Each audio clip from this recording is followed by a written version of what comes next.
Good morning, my name is Nichole Dalton, and today I will be reviewing my inquiry lessons. And my question was, can hands-on digital technology combined with printed material benefit struggling readers in comprehension and fluency? In this class, it contains 15 special ed students that are cognitively impaired. The purpose of these lessons is going to be to strengthen comprehension skills through differentiated instruction using a variety of digital technologies as well as printed materials and discussion about Rosa Parks in honor of Black History Month. Some of the goals in this lesson will be read and understand informational text, use access tools to build understanding with reading, answer questions orally and written about text, and perform a play summarizing information about Rosa Parks. Our objectives are going to be to refer to the text using direct quotes to explain what the text says through class discussion, justify how parts of the text contribute to overall meaning, apply narrative techniques such as dialogue, description, and pacing, use accuracy, appropriate expression when reading level text, demonstrate the ability to decode unknown words by applying letter-sound correspondence, syllabication patterns, and morphology to read level text, and to interpret information presented in diverse media formats. So, on day one, what we're going to do is we will build background. I'm first going to introduce this lesson by explaining that this month is Black History Month. And I will open that up to the class by asking them what they know about Black History Month and who they think of and why it's important to them, and also why it's important for us to know about the people who have helped us think about Black History Month. After the discussion, if Rosa Parks did not come up, I'm then going to question them if they know who Rosa Parks is. Many of them do already have information or no background information about her. After that, I'm going to show a short video clip taken from scholastic.com. This video clip is about 1 minute and 40 seconds. Once the video clip's done, we will then open the discussion back up, and I'm going to pull up my Smartboard notebook. On this notebook page, the students will we will all discuss what we know already about Rosa Parks, and then we are going to discuss what we would like to know. And I'm going to list these things that they say today. After we do this in each group, I'll be able to print out this page, and they'll all have a copy for the next day,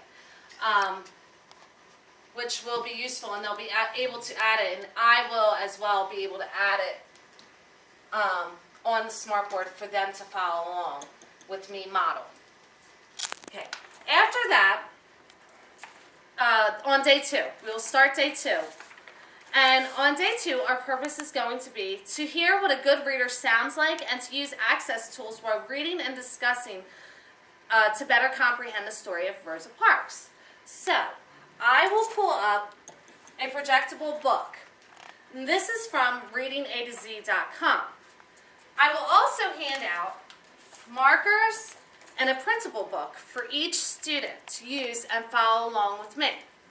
As we go through this lesson,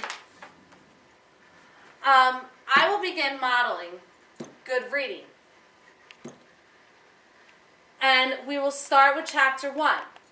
As I continue reading, we will stop on each page. If there are important details that the students need to know, we can go through and highlight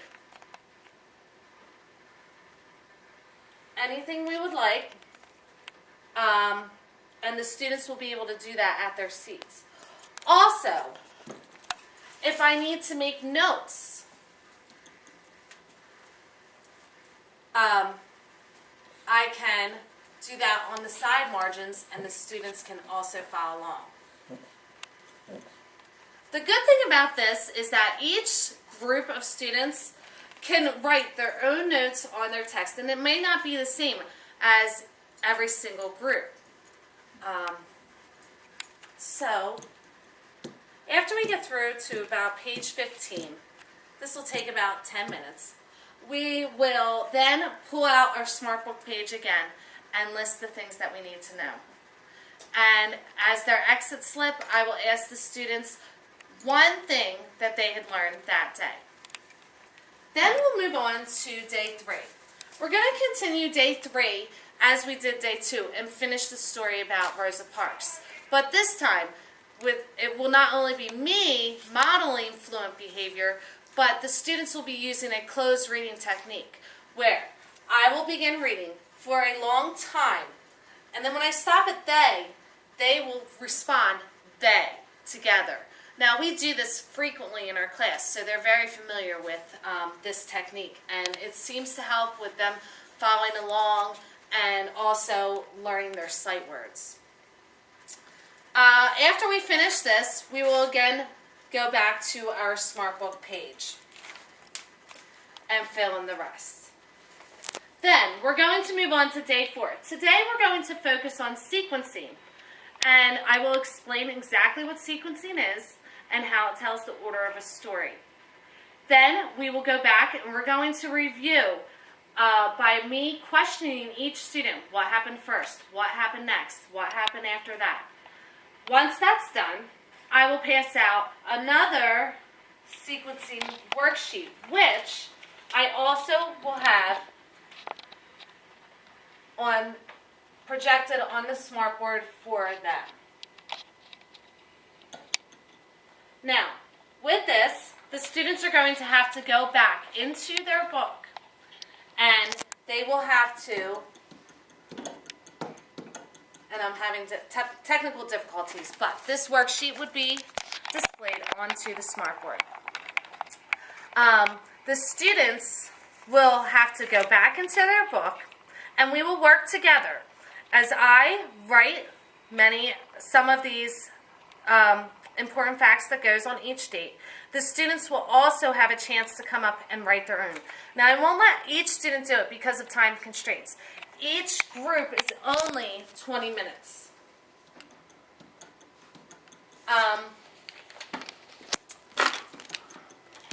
Okay, there's the projection. So, this will take the entire 20 minutes after we do this.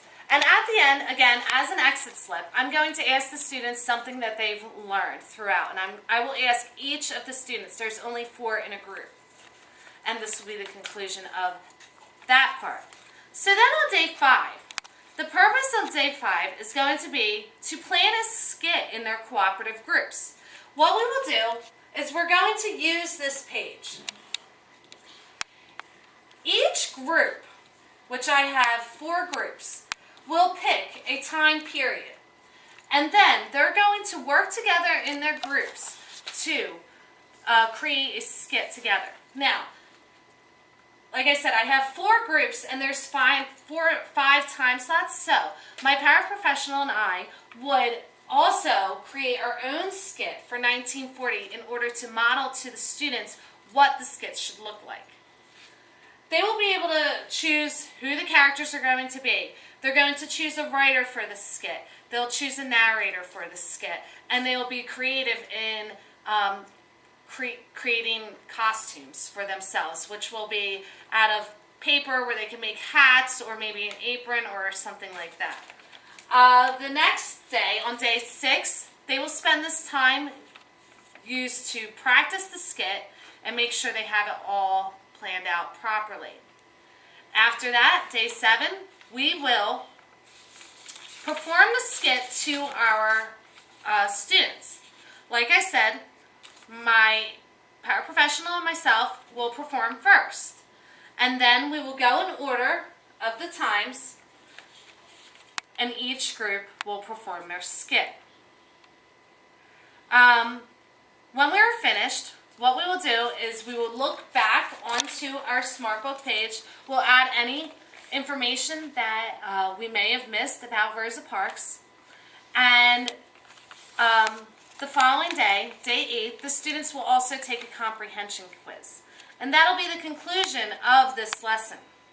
Now, my reflection as a result of creating this lesson, which I am actually going to teach to my class, will be that a variety of techniques were used. And each student responds very well because they're able to come up and use the smartboard. They're able to make their own notes. They're very clear. And when they take their comprehension quiz, they're also able to use their notes because this is part of their IEPs and they have modifications, and this is one of the modifications that I use. In the past when I've done this, I've had wonderful, wonderful results where the students are able to do this. So basically that's my lesson. Thank you for your time.